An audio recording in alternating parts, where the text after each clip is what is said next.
Muito bom dia, uma alegria estarmos aqui novamente nesse café da manhã, com hoje a participação do Luiz Carlos Machado, nosso convidado dessa apresentação, e Padre Valdeir. Desejo aí que vocês estejam todos confortáveis nos seus lugares e, principalmente, com muita paz. E, falando em paz, vamos parar aí um minuto para buscar a nossa paz interior, pedindo que Deus inspire as pessoas, os líderes, para que tenham um comportamento mais humanizado, um comportamento um pouco mais sensível ao que o mundo necessita. Então, um minutinho aí para a gente pensar e rezar por essas pessoas que estão, todo mundo está impactado, mas que estão mais impactadas, né, com esse momento. Um minutinho só para a gente pensar e refletir o que cada um de nós pode e como pode semear a paz.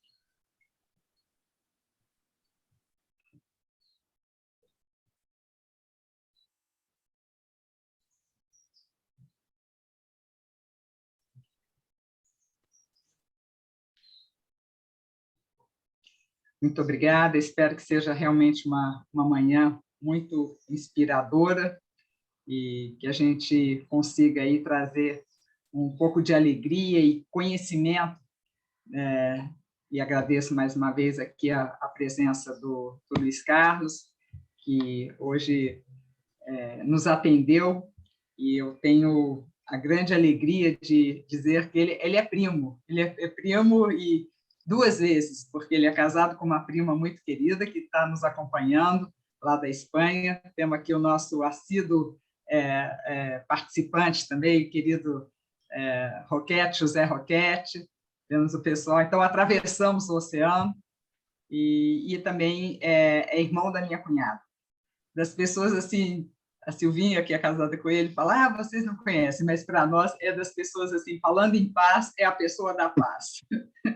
É uma pessoa tranquila, muito serena, e casado com a Silvinha, com 2 filhos, uma pessoa muito especial mesmo. Nós vamos começar aí com o Padre Valdeir, nos inspirando aí com o Evangelho de hoje. Por favor, Padre Valdeir. Em nome do Pai, do Filho e do Espírito Santo. Amém. Evangelho de São Lucas. Naquele tempo, disse Jesus aos fariseus: havia um homem rico que se vestia com roupas finas e elegantes e fazia festas esplêndidas todos os dias. Um pobre chamado Lázaro, cheio de feridas, estava no chão à porta do rico. Ele queria matar a fome com as sobras que caíam da mesa do rico. E, além disso, vinham os cachorros lamber suas feridas. Quando o pobre morreu, os anjos levaram-no para junto de Abraão. Morreu também o rico e foi enterrado, na região dos mortos, no meio dos tormentos. O rico levantou os olhos e viu de longe Abraão com Lázaro ao seu lado. Então gritou: Pai Abraão, tem piedade de mim. Manda Lázaro molhar a ponta do dedo para me refrescar a língua, porque sofro muito nestas chamas. Mas Abraão respondeu: Filho, lembra-te que tu recebestes teus bens durante a vida e Lázaro, por sua vez, os males. Agora, porém, ele encontra aqui consolo e tu és atormentado. E, além disso, há um grande abismo entre nós. Por mais que alguém desejasse, não poderia passar daqui para junto de vós, e nem os daí poderiam atravessar até nós. O rico insistiu: Pai, eu te suplico, manda Lázaro à casa do meu pai, porque eu tenho 5 irmãos. Manda preveni-los para que não venha também eles para este lugar de tormento. Mas Abraão respondeu: eles têm Moisés e os profetas, que os escutem. O rico insistiu: não, pai Abraão, mas se um dos mortos for até eles, certamente vão se converter. Mas Abraão lhe disse: se não escutam a Moisés nem aos profetas, eles não acreditarão, mesmo que alguém ressuscite dos mortos. palavra da salvação. Esse evangelho é uma coisa impressionante, porque ele quebra uma série de paradigmas ou de ideias, né, que se possa ter. Em primeiro lugar, ou seja, a gente é chamado a olhar sempre quem está perto de nós, a porta da nossa casa, né? Se nós olharmos só para aqueles que estão dentro de casa, é uma coisa. Olhar para aqueles que estão à porta da nossa casa é outra coisa. E, evidentemente, que o desafio é muito maior e os questionamentos são muito maiores também, né? Porque mexe com o nosso interior. Então, aprender a olhar. Ele só vai aprender a olhar quando ele está realmente numa situação de tormento. E aí ele começa a lembrar que ele tem irmãos, aí ele começa a lembrar de outras pessoas, aí ele começa a interceder por outras pessoas, né? Mas quando ele está numa situação ruim, a leitura também coloca essa história de manda que Abraão, manda alguém para ir lá para dizer, manda Lázaro, enfim, é clara a história que Jesus conta. Ou seja, não existe uma avenida de mão dupla daqui, ou seja, para o céu. Né? Ou seja, e nem daqui para o inferno. Ou seja, ou quando você vai, você vai. Não tem esse negócio de ficar perambulando por aí, andando e vagando. Ou seja, ninguém perambula, ninguém vaga. O único que foi, né, subiu aos céus e desceu dos céus, ou seja, é o Filho de Deus, por um corpo incorruptível, enquanto que o nosso corpo é corruptível. Eu acho que a grande diferença é a gente saber a respeito do corpo corruptível e do corpo incorruptível. Então, Maria preservada, a Maria pode aparecer, Jesus pode aparecer por ter corpo incorruptível. O nosso corpo, que é corruptível, ou seja, nós somos limitados. Então, essa limitação que Deus nos coloca, desculpa, que o demônio nos coloca, nos impossibilita de ficar indo e vindo. Senhor onipotente, Pai bondoso, que criastes todas as coisas temporais para servir e deleitar o homem no caminho para o seu destino final, e que nos chamastes a colaborar contigo na tua criação e na tua providência, ao marcar-nos com a vocação de dirigente cristão de empresa. Infunde-nos um fiel espírito de justiça e um ardente desejo de caridade, a fim de que, no nosso esforço para descobrir, para transformar e para distribuir os bens materiais, busquemos sempre a promoção integral dos nossos irmãos, os homens, e para que, servindo a eles, por ti e em ti, com nossas atividades, ascendamos todos juntos pela escala dos bens materiais até a posse dos eternos bens. É o que te pedimos por Cristo nosso Senhor. Amém. Obrigada, Padre Valdeir. Eu vou fazer aqui uma rápida apresentação da ADCE, porque hoje nós temos pessoas que não são usuais, então, para que vocês conheçam um pouco mais sobre a ADCE.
Isso é um pouquinho aí do que a DCE e faz, é filiada à Uniapac. Nós somos 45 mil líderes ativos em 40 países do mundo. Então, uma rede aí muito, muito boa para a gente disseminar esses valores.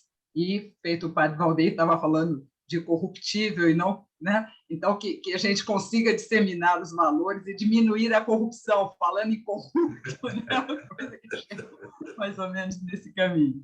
Então, muito obrigada aí mais uma vez pela assistência de vocês e agradecer ao Adalberto, a Prime IT, a patrocinadora desse nosso café da manhã, uma consultoria especializada na implantação de sistemas de gestão empresarial e é parceira da Microsoft.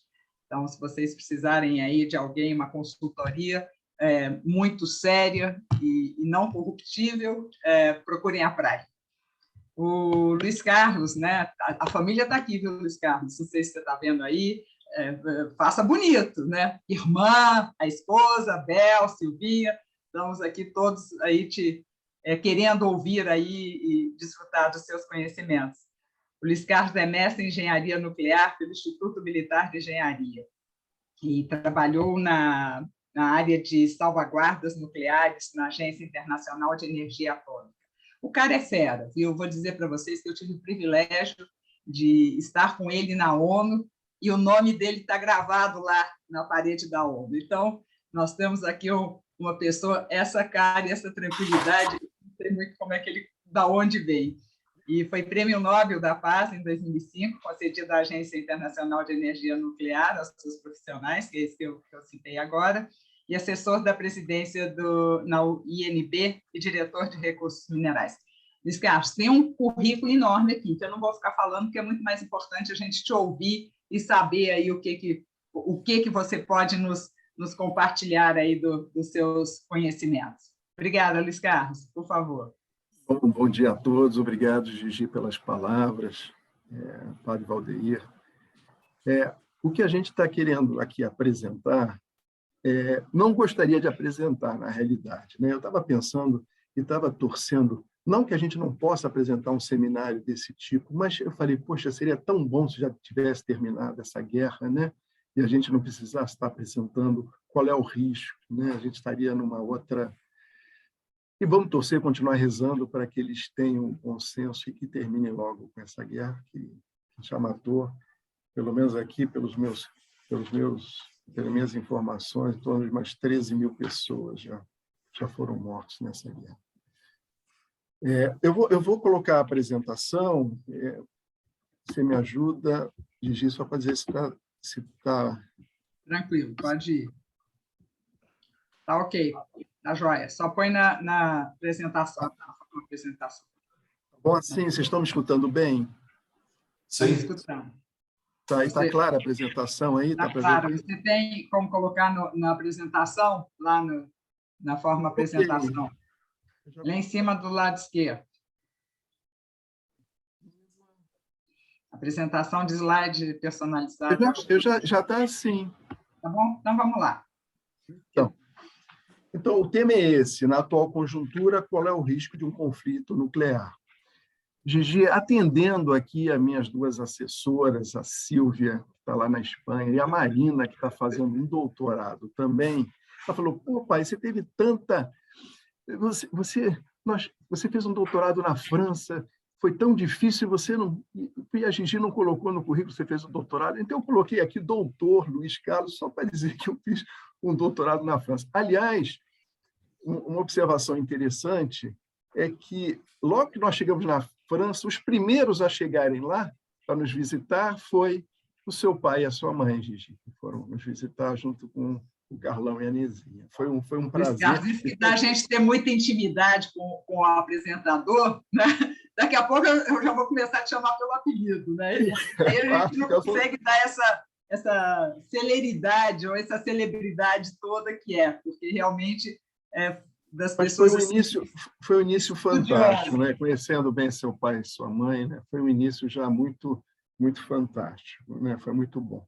O objetivo dessa apresentação, gente, para não ser uma coisa muito técnica, Eu vou tentar rechear essa apresentação de muito da minha experiência pessoal, né, humana. Eu sempre fiz muita questão de todo o país que eu trabalhei, que visitei, ter contato com as pessoas e entender um pouco mais a forma de vida, a cultura.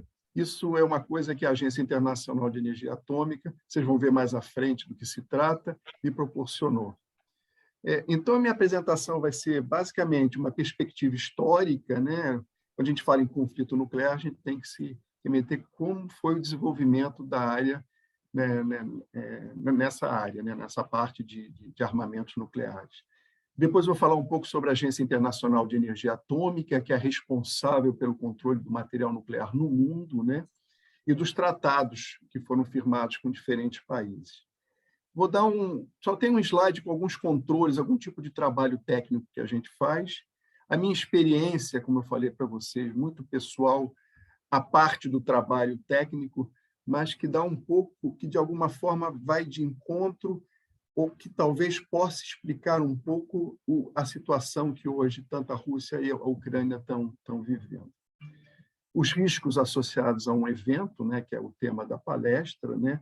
Só que não é só a questão das armas nucleares que a gente tem que considerar também os reatores nucleares que estão lá, estão instalados na Ucrânia e que, de alguma forma, podem sofrer e já sofreram algum tipo de atentado, né? Então, basicamente assim. E, no final, colocar dois pontos para reflexão. Eu acho que cabe muito bem nesse tipo de apresentação. Então, vamos começar. Vocês estão vendo bem aí, Gigi, esse primeiro slide? Ok, está ótimo, Luiz Carlos, pode tocar. Então, aqui eu apresento um extrato de uma carta que foi elaborada por Szilard, que é um físico húngaro, foi um físico Luiz, húngaro. você precisa mudar o slide, desculpa. Chegou, não? Não mudou, não. Passa por debaixo aí, no cantinho ali. Também não. Mas aqui para mim está aparecendo. Vê se caiu agora. Aí, agora foi.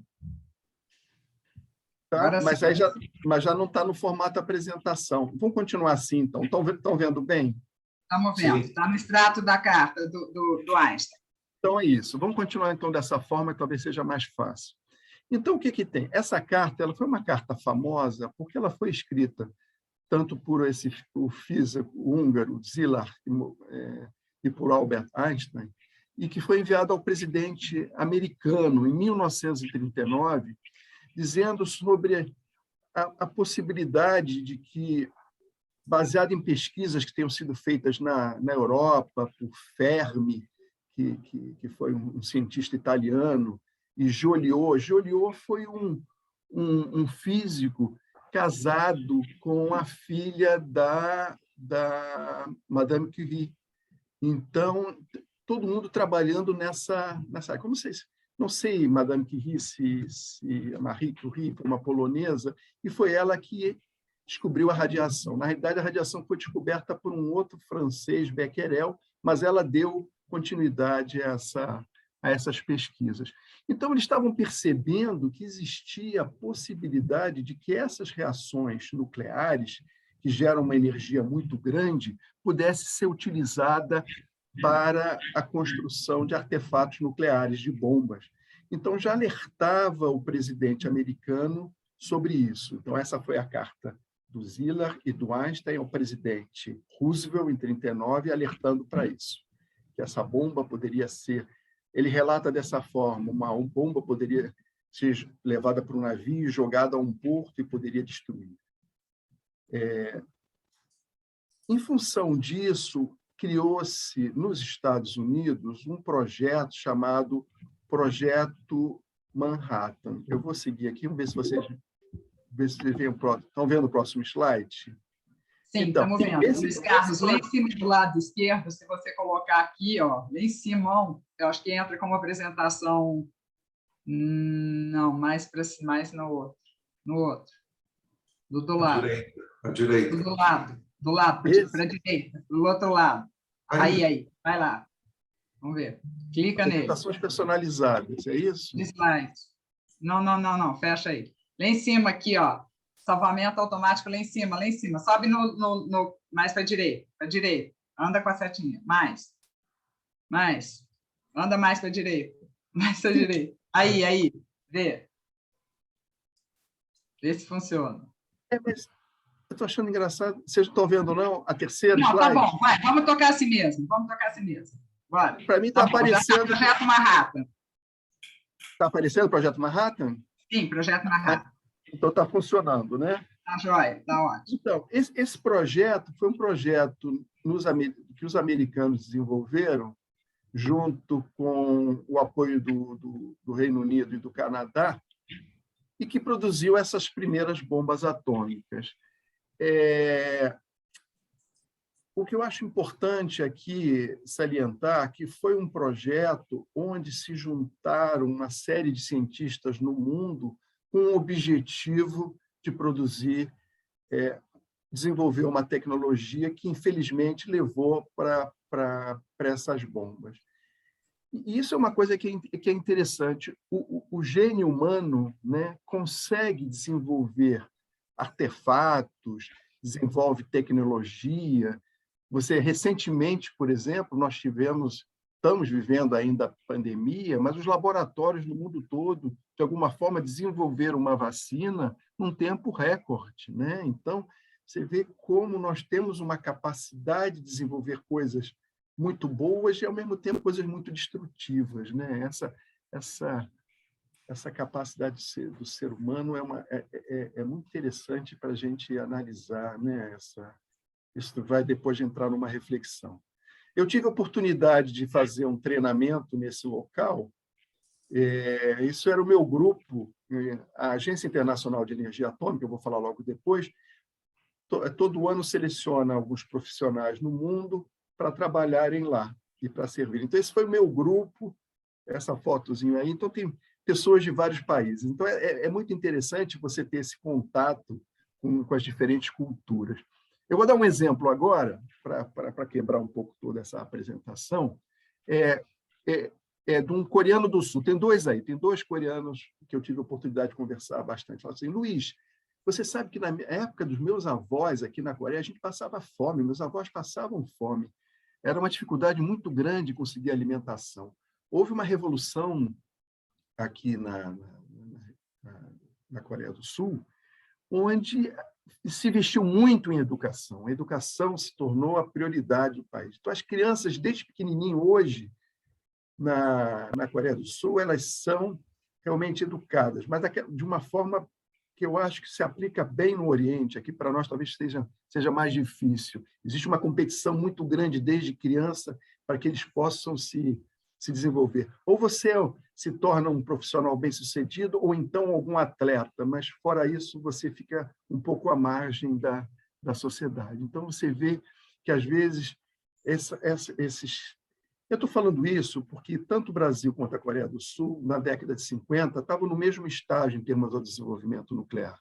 Hoje, a Coreia do Sul tem em torno de uns 30 reatores, não, estão 24 reatores, desculpa, 24 reatores nucleares. Quer dizer, houve um desenvolvimento muito grande em todas as áreas, especialmente nessa. Vamos partir adiante.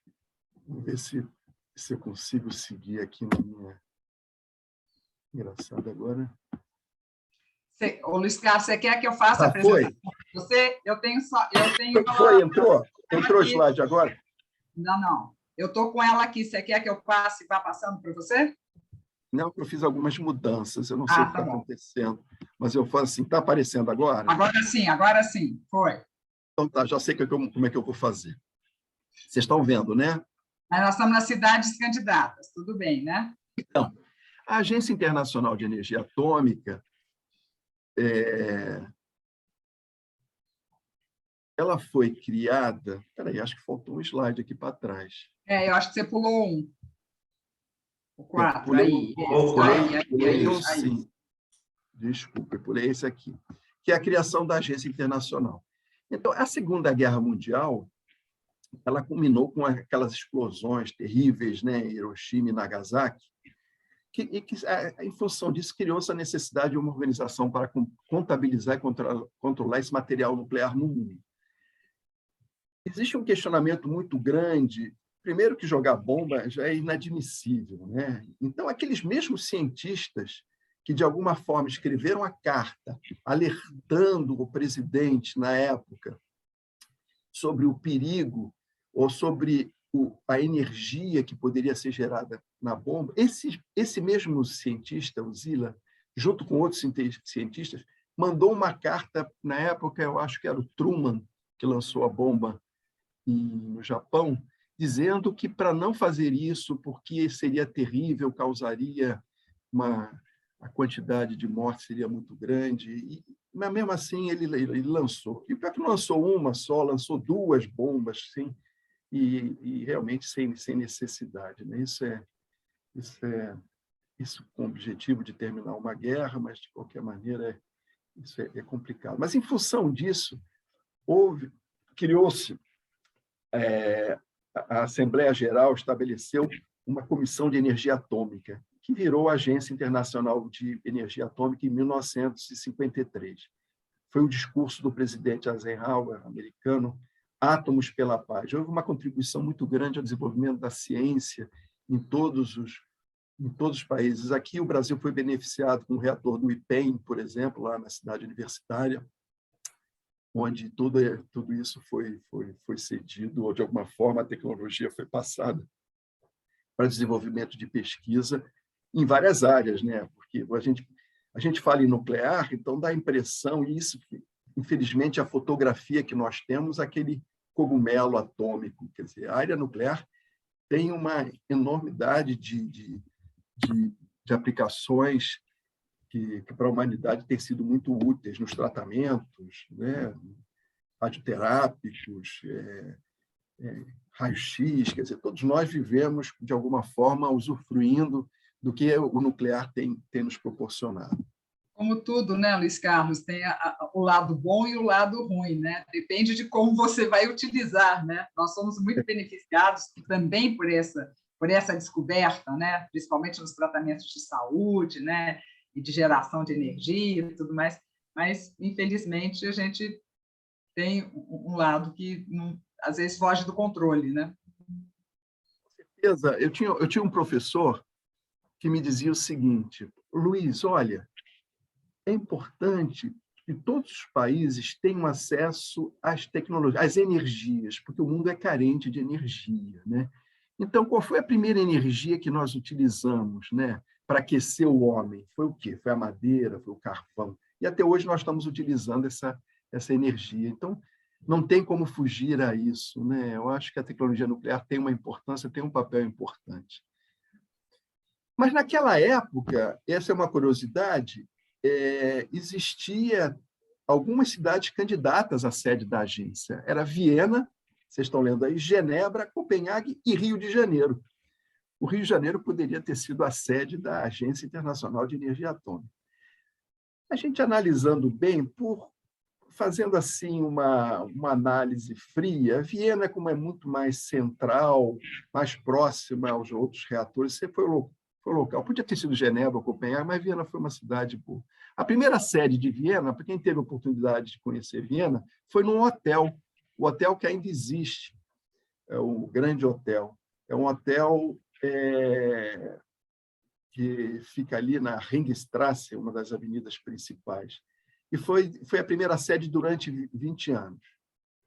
O primeiro DG, o diretor-geral, é um americano, acho que vocês estão vendo aí, o Sterling Cole, e atualmente é um argentino, quer dizer, não é só o Papa que é argentino, o diretor também da Agência Internacional de Energia Atômica, que é o Rafael Grossi, é o embaixador, eu tive a oportunidade de conhecer, conversar com ele, é uma pessoa muito interessante, muito dinâmica, é um argentino. E está aí, diretor-geral da agência. A sede atual, o governo austríaco construiu uma sede atual. Eu acho que a gente falou que já esteve lá com a gente, né? Teve a oportunidade de conhecer. Uma coisa que me dava muito orgulho era entrar e ver essas bandeiras todas, né? A gente se sentia que estava sendo, de alguma forma, útil. Existe um questionamento muito grande sobre o próprio papel das Nações Unidas, né? Você vê, são 5 países que basicamente têm o poder de veto né? Nós assistimos aí, por exemplo, em relação a essa guerra, houve o veto da Rússia sobre o término, né? Sobre uma proposta para término. Quer dizer, então existe essas diferenças muito grandes ainda, né? Mas, de alguma forma, eu percebi que, trabalhando na Agência Internacional de Energia Atômica, a vantagem de ter essa agência e a necessidade dela está no fato que os outros países não desenvolvam mais armamentos nucleares. Já chega a 5 países, né? Que é a Inglaterra, a França, os Estados Unidos, a China e a Rússia. São 5 países que são aqueles que dominam essa tecnologia. Tem outros que têm armas nucleares, nós vamos mostrar mais à frente, mas esses são os 5 países que começaram todo esse processo e que estão livres dessas salvaguardas nucleares, infelizmente. A agência é dividida em 3 divisões de operações, cada uma cuidando da sua área geográfica, né? Eu trabalhei na divisão de operações C, que cobria a Europa, a Federação Russa e a Ásia Central. Vamos seguir. Eu acho que não passou, né? Mas eu dou um jeito. Vou aqui. Esse aqui, né? Esse aqui tem um Alfonsinho, não é esse que vocês estão vendo? Nós estamos nos tratados e acordos nucleares em vigência. Então, isso é importante, porque o primeiro tratado foi um tratado assinado em 68. Olha o nome, como é que é? É o nome Tlatelolco. Na realidade, é um nome asteca para Cidade do México, porque esse tratado foi assinado na Cidade do México. E que, para nós aqui do Hemisfério Sul, das Américas, todos os países assinaram um acordo que não se vai produzir armas nucleares aqui. Então, isso é um acordo importante e que é válido para todos os países da América Latina e Caribe.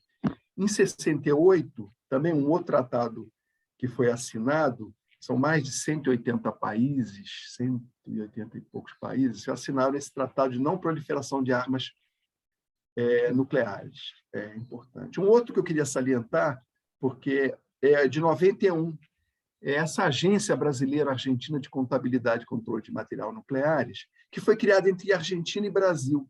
É a única agência no mundo, é a única agência regional, quer dizer, entre 2 países, para controle de material nuclear. Eu trabalhei 6 anos nessa agência. E ela é muito interessante, porque é como se fosse o Brasil olhando a Argentina e a Argentina olhando o Brasil no desenvolvimento. Quando Afonso e Sarney assinaram isso, houve na preparação desse acordo, houve um intercâmbio muito grande entre as comunidades científicas do Brasil e da Argentina. Foi um passo muito positivo para as relações entre Argentina e Brasil, não só a esse nível, não, mas a todos os níveis. Foi daí que começou todo um processo que talvez tenha levado ao Mercosul, mas é um processo que eu acho importante, um tratado que eu acho importante que a gente colocar aqui. Um outro, desculpa, não é um tratado, é um acordo. Tratados são outros, isso aqui é um acordo. O Tratado START é um tratado entre a Rússia e os Estados Unidos para desmontar as armas nucleares. Mas, na realidade, é um tratado para limitar o número de ogivas nucleares. É um absurdo a gente falar em número de ogivas nucleares. Cada ogiva dela pode destruir o mundo não sei quantas vezes. Quer dizer, se cria mas, pelo menos é uma redução de armas, né? É o que está se tentando, né? Mas a gente vive essa... E o que acontece? Esses países já têm armas há muito tempo. Depois de um certo período de tempo, as armas já estão antigas, defasadas. Elas têm que ser desmontadas de qualquer forma. Então, de alguma forma, esse tratado já atende tanto a Rússia quanto a Estados Unidos, né? Gente, vocês não estão vendo de novo, agora vocês estão vendo, e aí eu coloco do slide atual. Atividade de controle de material nuclear. Gente, isso aqui eu sei que é muito chato, mas é só para dar uma ideia. Vocês estão vendo aqui a foto de baixo, aqui a instalação de câmeras? Então, essas são as câmeras. Esse tipo de reator é um tipo de reator que existe na Ucrânia. Esses reatores da Ucrânia são reatores do tipo desenvolvidos pelos russos. Isso aqui é dentro de uma central nuclear. É aqui dentro que tem os combustíveis nucleares, que vão gerar energia elétrica, que vão produzir energia elétrica. A Ucrânia depende, 50% da energia elétrica deles depende desses reatores. Então, basicamente, o trabalho da agência tem a ver com o controle através de câmeras, né? Quer dizer, as informações chegam em Viena, toda a informação do que está acontecendo nesse núcleo do reator, nesse reator, as imagens são enviadas para Viena. Aqui são equipamentos, uma série de equipamentos para medidas de detecção de radiação. Aqui são os inspetores fazendo medidas nos elementos combustíveis que ainda não estão usados dentro dos reatores. Aqui está um laboratório de apoio para fazer análise de amostras. Quer dizer, isso tudo é um trabalho, um esforço grande. Para vocês terem uma ideia, o staff da Agência Internacional de Energia Atômica hoje são em torno de 2.500 pessoas trabalhando na Agência Internacional, não todas trabalhando diretamente com salvaguardas, que é esse controle de material. Quando eu falo salvaguardas, é esse controle de material nuclear. Mas são 2.500 pessoas trabalhando naquele prédio que vocês viram lá, com as bandeiras. Luiz Carlos, presta atenção no tempo. Sim, não, agora vem a parte mais interessante. Não, eu sei, não estou dizendo que não esteja interessante, é justamente para que a gente não perca nada que seja interessante. Então vou dar... Ih, caramba, agora você viu? Eu tive que acelerar, botei de novo. Deixa eu voltar, deixa eu ver se falta muito. Então tá, eu vou dar uma acelerada aqui. Eu vou dar só aqui uma... Eu tinha feito aqui uma listinha nos meus farragos aqui, dando algumas coisas interessantes, né? Por exemplo, na Lituânia, eu tive oportunidade de trabalhar num reator que é do tipo Chernobyl, que agora não existe mais na Lituânia, mas eu tive que trabalhar. E trabalhei com os russos diretamente. A minha preocupação era levar um dicionáriozinho de russo para eu poder tentar me comunicar. Fiquei muito limitado, fiquei só no Spasiba e poucas coisas, né? Mas eu sempre tentava entender. Essa cidadezinha onde tinha esse reator foi construída pelos russos. Basicamente, eram russos que viviam lá, mas operando um reator na Lituânia. E uma vez eu estava comemorando, eu estava lá, fui passar fiz 50 anos. Falei, o que eu vou fazer? Vou chamar o pessoal para comemorar comigo. Você sabe que depois de vodka e cerveja, a gente começa a falar russo, brasileiro, português, fala tudo junto. Foi muito interessante essa experiência, mas foi muito bom, eles são muito alegres. Uma outra experiência interessante nessa lista de países aí, isso é uma oportunidade única que a gente tem, como eu falei, de conhecer as pessoas. Eu acho que eu vou falar um pouquinho da Romênia, porque a Romênia tem uma igreja ortodoxa. A Romênia é uma igreja que é bem espalhada, né? E quando eu fui à Romênia, eu tive a oportunidade de conhecer. Isso é uma coisa, eu não sei se pode nos ajudar, é que eu fui visitar um local onde existia uma igreja e diziam que lá Santo André tinha pregado logo depois, né, que houve, né, os apóstolos saíram para pregar, que teria sido aquele local. Aquilo me deixou muito sensibilizado, sabe? E ver a Romênia é uma língua muito parecida com a nossa, né? Eu entendia muito bem, não conseguia ler, mas eu entendia bem, sabe? Mas ela é muito parecida, os romenos.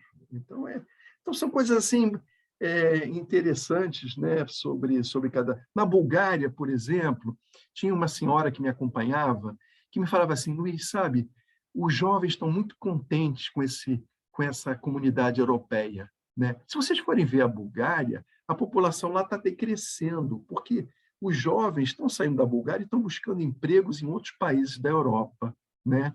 Então, você vê... Olha, na minha época, quando tinha um regime comunista ainda, eu, pelo menos, tinha saúde, escola... Entendeu? Eu não estou querendo aqui dizer que era melhor ou pior, mas ela se colocava dessa forma. Poxa, mas os jovens estão muito satisfeitos que estão podendo, com a democracia, fazer. Você vê como existem essas coisas que são boas ou são ruins. Eu me lembro em Portugal, eu era garoto não, já era mais adolescente. A minha mãe é do norte de Portugal. Aí eu tive na aldeia onde ela morava, eu era garoto e ia pisar uva lá, eu me lembro disso. Aí eu perguntando para o pessoal, quando entrou na comunidade europeia, né, Portugal se tornou comunitário, como eles dizem, Falei, mas você produzia uva aqui, a gente tomava o seu vinho, você não está mais produzindo uva? Não, agora eu estou recebendo da comunidade europeia para não produzir vinho, porque o nosso vinho não é da qualidade europeia. Então, ele ganhava dinheiro para não produzir nada.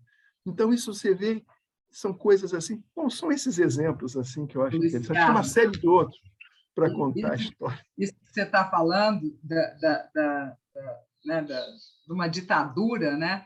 Nós também tivemos lá, quando a gente esteve com você, nós fomos visitar os nossos amigos lá em Bratislava, né? E eles ficaram sob o domínio mesmo durante muitos anos.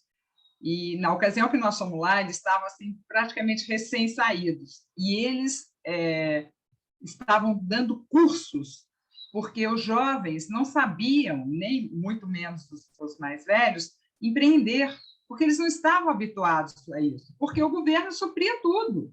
Né? Então, eles não sabiam, eles não tinham que usar essa criatividade. Então, era um pessoal que fazia parte da Uniapac, né, da DCE, e que estava ensinando, treinando os jovens a poder empreender, porque era isso, eu não preciso saber fazer nada, porque tudo eu tenho, saúde, comida, casa e tal, mas não tenho a liberdade de escolher o que eu quero.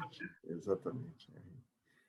Então, esses são os exemplos, são os países que nós tivemos, que eu tive a oportunidade de conhecer. O Chipre, o que você andou fazendo no Chipre? É uma ilha paradisíaca lá. O Chipre é interessante porque é a única, se vocês forem ver bem, o Chipre é dividido em dois, uma parte é grega, que é reconhecida, né, pelas Nações Unidas, e outra parte é turca. A cidade, a única cidade hoje da Europa, né, já que Berlim, a única capital, que é dividida ao meio, só tem acesso a uma parte.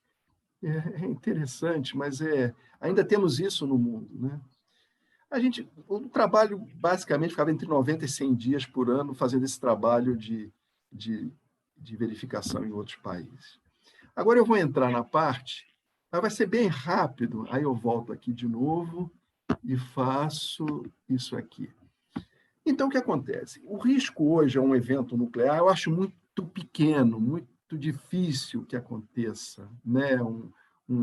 Um evento que envolva arma nuclear, né? A não ser que essa guerra se estenda por um tempo muito grande e que os russos tenham dificuldade em poder dominar o país. Aí eles usariam pequenas armas nucleares que foram desenvolvidas, né? Para vocês terem uma ideia, essa arma, que eles chamam de armas táticas, né, gera menos de 1 quiloton. 1 quiloton tem a ver com TNT, né, toneladas, tem a ver com uma unidade que tem a ver com dinamite. Né? Então, é capacidade de destruição, né, de dinamite. Né? Eles levam menor destruição, mas não quer dizer que não vai ter radiação espalhando. Então, também é um risco utilizar essa arma. E, sobretudo, são países vizinhos, né? Como é que o cara vai jogar uma bomba no vizinho sabendo que o efeito pode vir em cima, voltar de novo, né?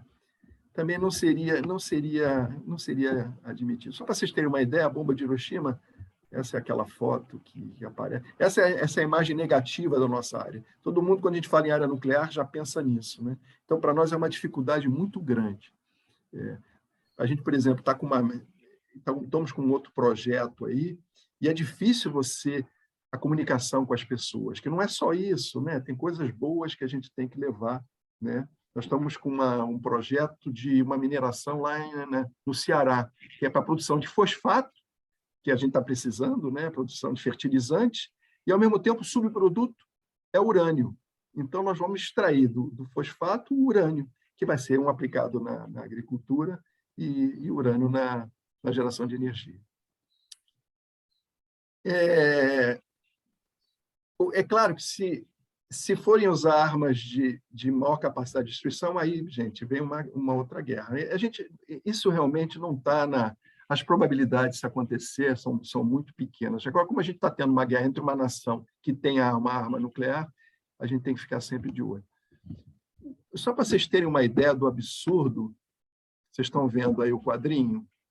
Sim.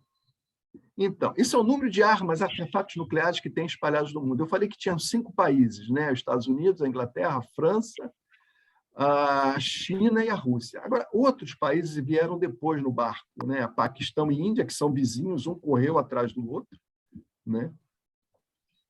e a Coreia do Norte e Israel. São países que têm armamentos nucleares hoje no mundo.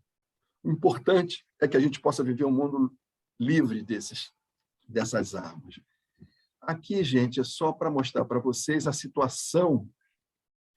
Isso é uma coisa que apareceu muito na mídia, né? Mas fica fácil um pouco entender que esses países, antigamente, faziam parte da cortina, que a gente chamava de cortina. Vocês estão vendo ou não? Estamos sim, Luiz Carlos. Expansão da OTAN. Então, esses países todos faziam parte da cortina de ferro. Hoje, quer dizer, era a proteção, digamos, da Rússia em relação a alguma invasão, alguma tentativa de guerra do lado ocidental. Mas o que aconteceu agora é que esses países todos, de alguma forma, estão agora na comunidade europeia. E a briga agora é para a Ucrânia não se juntar à NATO, né, que é a Organização do Tratado Atlântico Norte. Então, antes de 1997, quem eram os participantes? E depois de 1997, todos esses países entraram aqui. E a Ucrânia, aqui a Crimeia foi anexada, a Ucrânia... Mas é interessante a gente ver, né? Também o que acontece no mundo. A Rússia fez a Copa do Mundo lá, não sei quando foi, em que ano foi a Copa do Mundo, mas, olha, os países todos foram lá e participaram. A Crimeia já tinham anexado, né? Eles estão querendo anexar também duas províncias aqui, Donetsk, esqueci o nome, mas são duas províncias que tem aí. Então, essa, de alguma forma, é um pouco da justificativa, se há justificativa, né, para essas invasões. Luiz Carlos, uma vez, assim, bem simploriamente, uma pessoa me falou, que eu estava falando, um absurdo, ele falou, pensa bem, você está morando feliz da vida na sua casa e tal, e aí vem alguém e coloca do lado da sua casa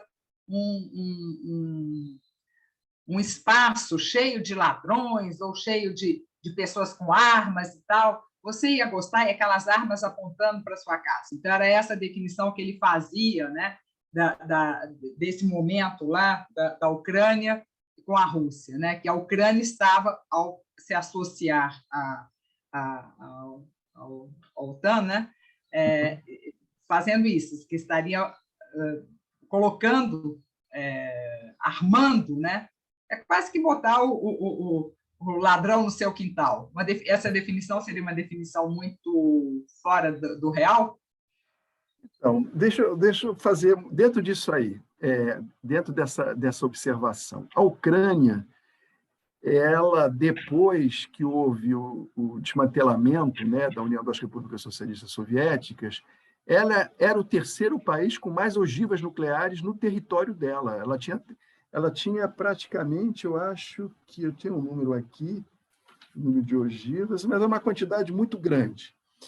E foi feito um tratado, eu acho que para Budapeste, eu acho que eu não tenho em algum lugar, 1990, onde ela abria mão dessas armas nucleares que estavam no território da Ucrânia, que devolveria à Rússia, se reconhecesse a independência dela, né, e continuasse reconhecendo.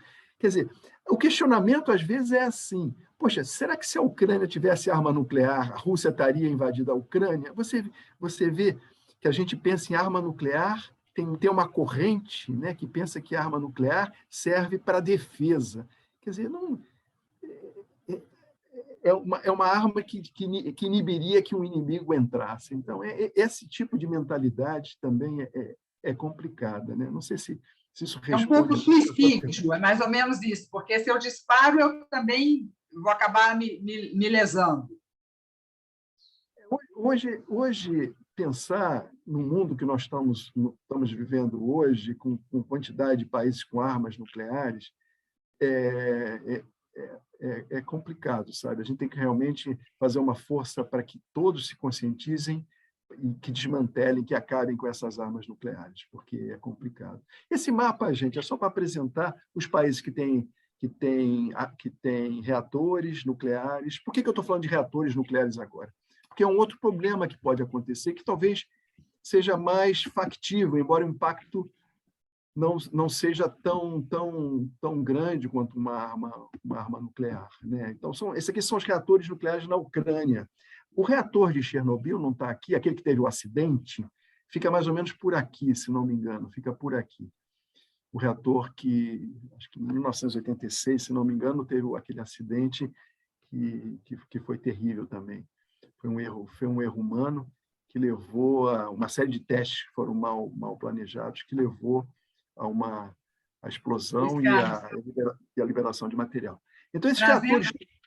Trazendo por uma coisa, você está falando de reatores e de conflito nuclear, trazendo para a nossa realidade hoje, né? E o Roquette nos pergunta aqui, quando eu falei que seria suicídio, se um conflito nuclear no hemisfério norte impacta o mundo inteiro, impacta o hemisfério sul, como é que isso funciona? Como é que é, entendeu? Porque, então, olha só, eu acho que se eu soltar uma bomba aqui, eu vou junto, eu vou me lesionar também.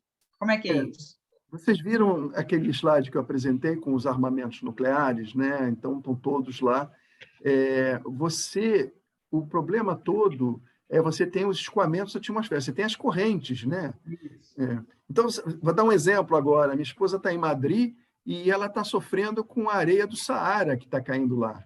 Aqui no Amazonas, eu me lembro, uma vez trabalhando no Amazonas, fazendo coleta ambiental, a gente encontra areia do Saara também.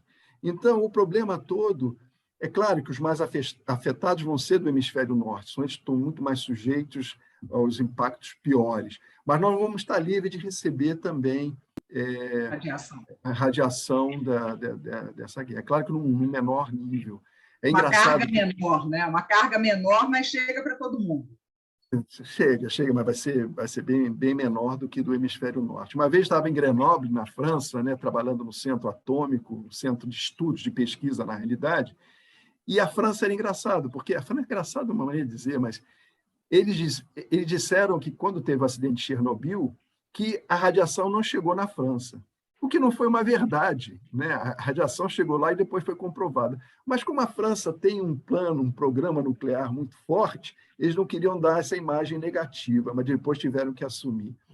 Mas isso também, a comunicação é uma coisa muito importante, a gente tem que muito tomar cuidado quando lê alguma coisa sobre do que está realmente se tratando. É difícil, nesse momento hoje da guerra, você ter uma avaliação que seja independente, é muito complicado, sobretudo para uma situação de guerra, né?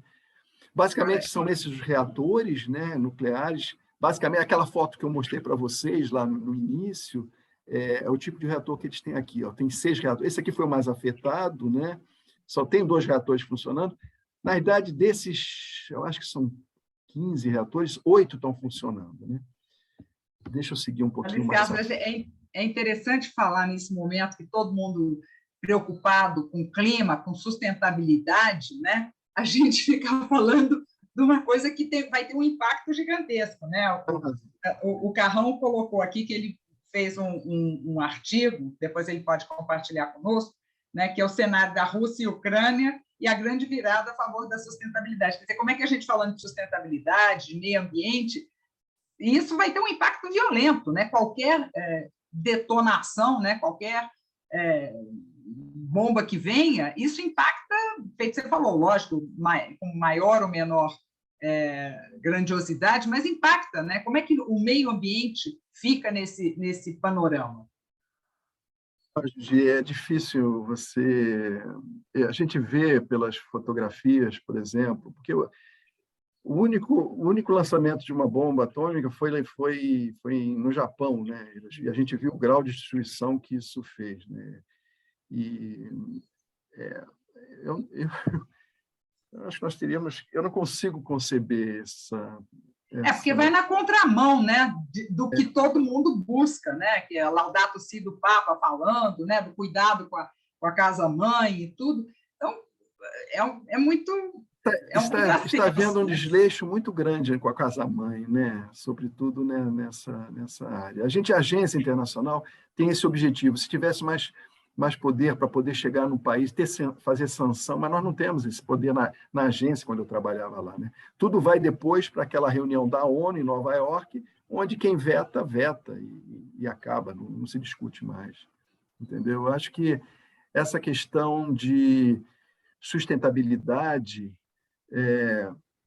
se a gente for falar em termos de armas nucleares, isso tudo acaba. Isso é uma coisa que dentro da equação isso termina. Por isso que nós temos que fazer um esforço, a sociedade tem que fazer um esforço para que os países se conscientizem e terminem com essa corrida e reduzam a zero esse armamento. Para vocês terem uma ideia, Gigi, essa aqui é uma fotografia desse centro nuclear. São esses 6 reatores. Vocês estão vendo aqui 1, 2, 3, 4, 5, 6 reatores. 2 estão funcionando, acho que é o 2 e o 4. Então, quando jogaram uma bomba aí, jogaram a bomba aqui nesse centro de treinamento. Deixa eu ver se é aqui mesmo. É aqui, ó, nesse centro de treinamento. Aí pegou fogo. Se ela tivesse jogado aqui... Claro que esses reatores são feitos para aguentar impactos, mas vai saber, né? Então, e eles dependem muito de energia. Uma coisa que não pode faltar para um reator nuclear é energia. Por quê? Energia por causa das bombas, a água de refrigeração. Os elementos combustíveis são muito quentes. Então, eles estão sempre emitindo calor. Então, você precisa ter sempre água refrigerando aqui, né? Então, isso é um risco que não é um risco de uma bomba, mas é um risco que pode causar alguma dispersão de material. Esse símbolo aqui, gente, eu queria mostrar. Esse eu acho que vai ser o último slide. Não, depois tem mais um só. Mas isso mostra, é uma fotografia que eu peguei do reator nuclear. Vocês estão vendo, não, né? Não, muda lá. Aí agora sim. Isso. Então, essa foto aqui me diz um pouco, transmite um pouco o que a gente está discutindo nesse tempinho aqui. Você vê 2 mãos, né, elevadas, mostrando energia, o que o ser humano é capaz de criar, né? O que o ser humano é capaz de fazer. A gente é capaz de gerar energia, né? Uma grande potência, uma grande quantidade de energia. Mas, ao mesmo tempo, o que vocês estão vendo ali do lado é o que a gente chama de sarcófago, é um túmulo. Aí está o reator de Chernobyl emitindo radiação. E ele está todo blindado. Isso aí é uma estrutura monstra de concreto, de chumbo, para não deixar a radiação fugir. Quer dizer, o homem é capaz de criar energia, mas, ao mesmo tempo, essa energia ela vira um túmulo, como está aí. Espero que não vire. Espero que a gente possa continuar evoluindo. Então, eu deixo 2 mensagens aqui, Gigi. Eu sei que ainda tem muita, talvez tenha alguma outra pergunta, mas pontos para reflexão. Então, são dois pontos que eu achei importante tirar dessa apresentação. O sistema internacional hoje, que é a Agência Internacional para a Contabilidade e Controle de Material Nuclear para fins pacíficos, é bastante eficiente. Isso eu posso atestar porque ela é bastante eficiente. Embora tenha muita política também lá dentro, né? Essa foi uma razão porque eu retornei ao Brasil. Mas isso também é uma outra...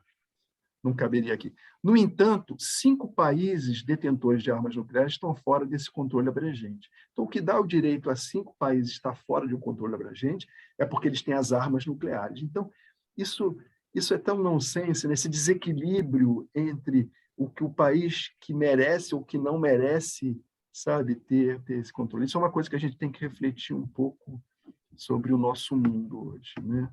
E outra coisa é essa, a capacidade humana de desenvolvimento de máquinas, que pode trazer um bem-estar social fantástico, mas também pode criar arma de destruição a uma escala global. Quer dizer, isso que nós recebemos, né, que nós recebemos de Deus, que nós temos essa capacidade de desenvolvimento, de criação, ela também leva à destruição, né? Isso é a mensagem. Luiz Carlos, quais países que estão fora desse controle nuclear? Que é uma pergunta que nós temos aqui. Então, foi isso. Os países hoje são a Inglaterra, a França, a Rússia, a China e eu esqueci um. Espera aí, França e os Estados Unidos. São 5 países. São os países lá que você já tinha citado. São os que realmente desenvolveram essas armas nucleares. É engraçado que na Inglaterra eu também tive. A Inglaterra é engraçada, porque embora eles não participem, eles fazem ofertas voluntárias. O que significa? Você pode visitar algumas instalações. Eu tive a oportunidade de visitar uma instalação na Inglaterra, mas que do lado eu não pude visitar, porque estavam desenvolvendo uma arma. Quer dizer, cria também esse nonsense, né? Você está controlando a arma, mas ao mesmo tempo lá estão fazendo alguma coisa. Tudo aquilo que a gente falou, né, Luiz Carlos? Você colocou aí da reflexão, né, da criação. Nós também, agora com a inteligência artificial, é um risco, porque a gente também não sabe onde isso vai dar. Então, para tudo depende, né, do que a gente, que rumo a gente vai dar para as coisas. Por isso a importância da educação e da formação baseada em princípios, valores, respeito ao bem comum, né, respeito à casa-mãe, quer dizer, isso tudo que você falou no início, né, da importância da educação e da formação. Se nós tivermos pessoas, né, a humanidade tiver... porque eu acho que também quando as pessoas passam fome, elas perdem a humanidade, né?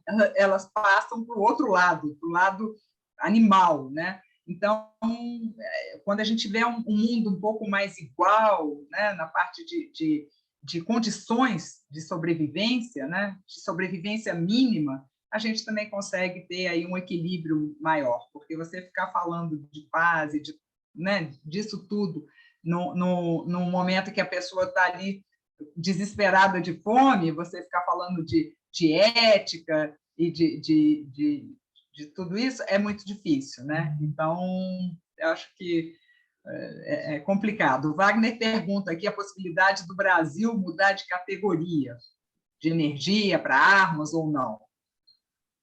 Olha, esse sempre, eu acho que não é o objetivo. Está na Constituição, inclusive, que o Brasil não vai desenvolver armas nucleares, né? Então, você tem essa agência, a BAC, também Brasil-Argentina, que faz o controle.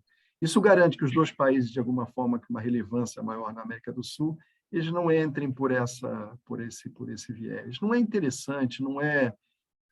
O pessoal fala, não, quem tem arma nuclear pode negociar melhor, mas negociar o quê? Negociar...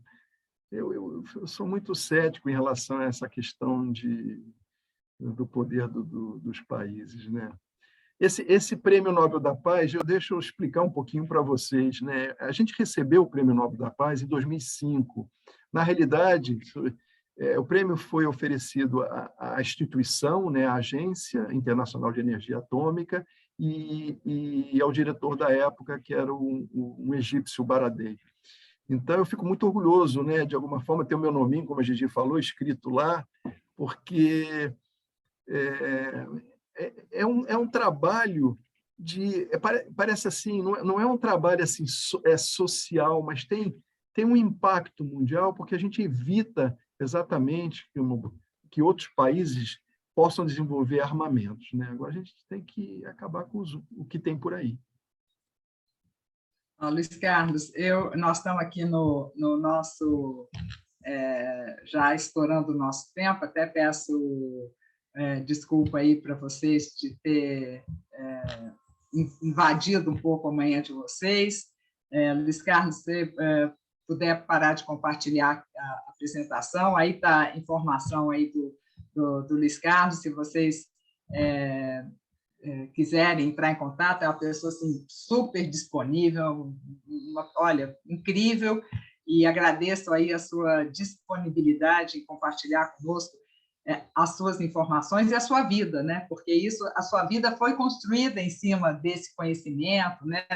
Das suas mudanças, das suas andanças, e com os meninos, né? Marina, que é a nossa querida aí, né? Rafael, e que estão hoje contribuindo aí, igual você e a Silvinha fizeram, com uma disseminação de conhecimento mais voltada para o bem comum, né? De preocupação com as pessoas. Então, muitíssimo obrigada a vocês pela assistência, espero que tenha trazido um pouco mais de conhecimento e que esse conhecimento seja em prol da paz, né? Eu acho que todo conhecimento tem que ser nesse rumo, em prol da paz, em prol do bem comum, para a gente fazer com que a humanidade seja mais humana, que a gente possa realmente utilizar desse conhecimento para transformar a sociedade num espaço melhor para todos e de oportunidades iguais para todos. Uma coisa que eu aprendi, Gigi, se você me permite, rapidamente, nesse período de 10 anos que eu tive a oportunidade de conversar com muita gente em outros países, e eu observei que o ser humano é todo muito igual, muito parecido, e quer ser feliz, as necessidades são muito simples, são básicas, entendeu? Então, acho que talvez com um mundo mais básico, né, com os valores... Minimalista, né? a gente não precise de tanta coisa, né? Eu tô me lembrando, então não é por ser saudosista, não, mas quando eu estava lá na aldeia da minha mãe, era pisar uva, pegar água na fonte, que não tinha água na casa, assistir a missa e depois ficar conversando com as pessoas, sabe? Então, são A gente tinha tempo, né, Luiz Carlos? A gente tinha tempo. Hoje, não é aquilo aqui, ó, vamos, Luiz Carlos.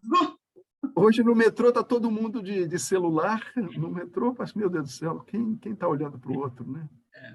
A gente tem muito obrigado aí pela retomar. Foi o Padre Valdeir falou isso, né? Quem está olhando para o outro, né? A mensagem é essa: tem que olhar para o outro e construir uma vida. No seminário que a gente fez ontem, foi muito interessante, que falamos sobre o meio ambiente, a crise, né, que a gente está passando, e falava-se exatamente sobre isso, né? Da gente, nós temos que reduzir, ao mesmo tempo que nós temos urgência das transformações, mas temos que desacelerar, né? Não podemos continuar nesse rumo tão forte e tão desenfreado que nós estamos caminhando. E aproveito para convidar vocês para o congresso que vai ser em Montevidéu, o congresso da Uniapac Latino-Americana, da qual a DCA é filiada, no dia 27 e 28 de abril, em Montevidéu. Entrem na página da DCE e vejam lá as informações. Vai ser um congresso da América Latina, da Uniapac Latino-Americana. E agradeço uma vez mais a Prime IT por esse patrocínio desse café da manhã, e principalmente ao Luiz Carlos, que nos brindou com o seu conhecimento, com essa calma. Viu como ele é calmo, gente? É assim. A Silvinha disse que não, mas, para mim, a aparência dele é assim. Não, vamos lá. E acho que tem que ser esse tipo de pessoa mesmo para trabalhar com esse meio, que é tão estressante e tão complicado, né? Obrigada, Luiz Carlos. E, Padre Valdeir, por favor, a sua bênção para que a gente possa seguir com paz e tranquilidade. Seu microfone está fechado, Padre Valdeir. Obrigado, Gigi. Luiz Carlos, primeiro, realmente eu gostaria de agradecer, porque você nos deixou assim, mais tranquilo com relação a uma possível guerra nuclear. Eu acho que foi muito boa a tua apresentação, né, com toda a tua experiência nessa área, e isso realmente, ou seja, pelo menos o meu coração ficou mais tranquilo, acredito que o coração de todas as pessoas, né? Segunda coisa, essa experiência de vida tua e de intimidade com Deus, né? Você, em todos os momentos, você deixou transparecer isso para nós, e isso é muito bom, porque é bom que a gente tenha pessoas, né, nas diversas áreas e nas áreas mais complicadas, mas que fala realmente, né, essa linguagem que aprendeu de berço, que os nossos pais nos ensinaram, a amar realmente a Deus, a procurar colocar aquilo que Jesus nos ensina em prática e, ao mesmo tempo, né, ou seja, ajudar a fazer com que isso realmente seja uma realidade no mundo em que nós vivemos. Então, esse é o maior desafio nosso como cristãos. Então, vamos rezar um Pai Nosso e depois eu vou dar a bênção. E conte sempre com as nossas orações e com o nosso carinho e incentivo para que você continue se mantendo firme aí nessas suas posições. Então, Pai nosso que estais no céu, santificado seja o vosso nome. Venha a nós o vosso reino, seja feita a vossa vontade, assim na terra como no céu. O pão nosso de cada dia nos dai hoje, perdoai as nossas ofensas, assim como nós perdoamos a quem nos tem ofendido. E não nos deixeis cair em tentação, em nome do Pai, do Filho e do Espírito Santo. Amém. E nós temos o nosso retiro que começa amanhã, se Deus quiser. Um grande abraço a todos. Esse retiro eu não vou nem convidar, porque não tem mais espaço. Por isso que eu não, reza. Vocês rezem pelo retiro, mas rezem da sua... Quem já fez a inscrição, ótimo. Quem não fez, reze da sua casa, porque a gente já está com espaço, graças a Deus, repleto. Mas vamos estar juntos em oração esse final de semana todo. E que seja uma oração pela paz e para um mundo mais com oportunidades iguais para todos.